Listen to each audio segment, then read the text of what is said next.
കോഴിക്കോട്ടെ മാമി എന്ന വ്യവസായിയെ കാണാതായതുമായി ബന്ധപ്പെട്ട വിഷയം കൂടി ഇന്ന് PV അൻവർ വാർത്താ സമ്മേളനത്തിൽ ഉന്നയിച്ചിരുന്നു. കഴിഞ്ഞ ഒരു വർഷമായി ആ വ്യവസായിയെ കാണുന്നില്ല. കോടിക്കണക്കിന് രൂപയുടെ ബിസിനസ് ചെയ്യുന്ന വ്യവസായിയാണ്. ആ വ്യവസായിയെ പെട്ടെന്നൊരു സുപ്രഭാതത്തിൽ കാണാതാകുന്നു. പൊതുമണ്ഡലത്തിൽ നിന്നും അദ്ദേഹം അങ്ങ് ഇല്ലാതാവുകയാണ്. എത്രത്തോളം അന്വേഷണം ആവശ്യപ്പെട്ടിട്ടും തലപ്പത്ത് വരെ അന്വേഷണം ആവശ്യപ്പെട്ടിട്ടും ആ അന്വേഷണം പ്രത്യേക രൂപത്തിൽ പോകുന്നു എന്നുള്ളതാണ് കുടുംബത്തിൻ്റെ തന്നെ പരാതി. ക്രൈംബ്രാഞ്ച് അന്വേഷിക്കണമെന്ന ആവശ്യമാണ് മുന്നോട്ട് വെച്ചത്. പക്ഷേ പ്രത്യേക അന്വേഷണ സംഘത്തെ രൂപീകരിച്ച് തന്നെ മറ്റാരുടെ താല്പര്യത്തിലാണ് എന്ന് കുടുംബം പറയുകയാണ്. ഇപ്പോൾ കേൾക്കാമല്ലോ അല്ലേ? ഞാൻ ചോദിച്ചത് കോഴിക്കോട്ടെ ഏതെങ്കിലും മോളുമായി ബന്ധപ്പെട്ട് എന്തെങ്കിലും കണക്ഷൻ ഉണ്ടോ ഈ ആരോപണത്തിൽ? അവിടുത്തെ ഒരു പ്രധാനപ്പെട്ട മോളുമായി ബന്ധപ്പെട്ട് അത് വ്യക്തമായിട്ട് നമുക്കറിയില്ല. ഏകദേശം കോഴിക്കോട് നടക്കുന്ന ഇത് റിയൽ എസ്റ്റേറ്റ് വ്യവസായങ്ങൾ അല്ലെങ്കിൽ ബിസിനസ്സുകളിൽ മുഴുവനും മാമിക്ക് പങ്കുണ്ടാവാറുണ്ടായിരുന്നു. ഈയിടെയായിട്ടും മാമി മിസ്സാകുന്നതിൻ്റെ മുമ്പേ തന്നെ വലിയ കുറേ ഡീലുകൾ നടന്നിട്ടുണ്ടെന്ന് കേട്ടുന്നു. അതിൻ്റെ ഫോളോ അപ്സ് എന്താണെന്നൊന്നും നമ്മൾ അറിഞ്ഞിട്ടില്ല. അപ്പോൾ മാമി തുടങ്ങി വെച്ച കുറേ സംരംഭങ്ങളുണ്ടായിരുന്നു. ഈവൻ IMAയുടെ പ്രോജക്റ്റുമായിട്ടൊക്കെ ബൈപ്പാസിൽ വരുന്ന അതിലൊക്കെ മാമിക്ക് ഇൻവോൾവ്മെൻ്റ് ഉണ്ടായിരുന്നു. അത് മാമിയും ഉൾപ്പെട്ടൊരു ടീമിലായിരുന്നു അത് വരുന്നതെന്ന് തോന്നുന്നു. അതിനുശേഷം അത് ആരാ എന്താ ചെയ്തതെന്നൊന്നും നമുക്കറിയില്ല. ശരിക്കും അതൊക്കെ അന്വേഷണത്തിൽ കൊണ്ടുവരേണ്ടത് തന്നെയാണ് ശരിക്കും. അദ്ദേഹം തുടങ്ങി വെച്ച സംരംഭങ്ങൾ അതും കോടികളുടെ ഒരു സംരംഭങ്ങൾ തുടങ്ങി വെച്ച ഇഷ്ടംപോലെ ഒരു സംരംഭങ്ങൾ കോഴിക്കോട് ടൗണിൽ തന്നെ ഉണ്ടായിരുന്നു. തീർച്ചയായും അതിൻ്റെ ബാക്കി ആരാണ് ചെയ്യുന്നത്, അല്ലെങ്കിൽ അതിൻ്റെ തുടർച്ചയായിട്ട് ആരൊക്കെയാണ് മാമിയുടെ അഭാവത്തിൽ കയറി വരുന്നത് എന്നൊക്കെ ശരിക്കും ഈ ടീം നന്നായിട്ട് അന്വേഷിക്കേണ്ടതായിരുന്നു. അതൊന്നും അന്വേഷിച്ചതായിട്ട് നമ്മളുടെ അറിവിലില്ല. ഇപ്പോൾ പ്രത്യേകാന്വേഷണ സംഘം അന്വേഷിക്കുന്നുണ്ടോ?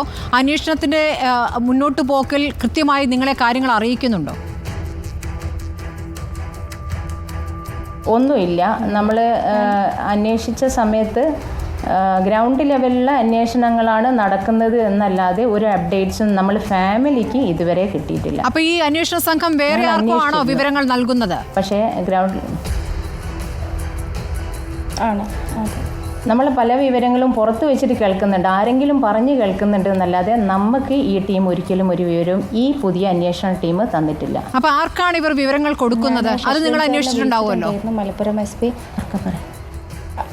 പറഞ്ഞോളൂ. ഞാൻ സാറിനെ വിളിച്ചിരുന്നു. ഒരു 1 വീക്ക് മുന്നേ SP ശശിധരൻ സാറിനെ വിളിച്ചിരുന്നു.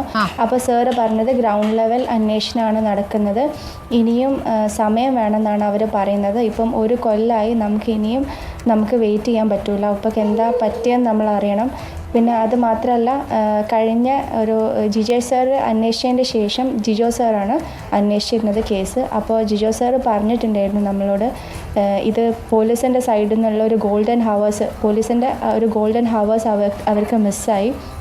അപ്പം അത് അവരെ സൈഡിൽ നിന്ന് വന്ന ഫോൾട്ട് തന്നെയാണ്. സ്റ്റാർട്ടിങ്ങിൽ നല്ല രീതിയിൽ അന്വേഷണം നടത്തിയില്ല, അതുകൊണ്ടുള്ള പ്രശ്നമാണ്. അതുകൊണ്ട് കുറേ കാര്യങ്ങൾ അവർക്ക് വിട്ടുപോയിന്ന് പിന്നെ വന്ന് CI ജിജോ സാർ നമ്മളോട് പറഞ്ഞിരുന്നു. ഈ CIയെ നിങ്ങൾ എന്തുകൊണ്ടാണ് സംശയിക്കുന്നത്?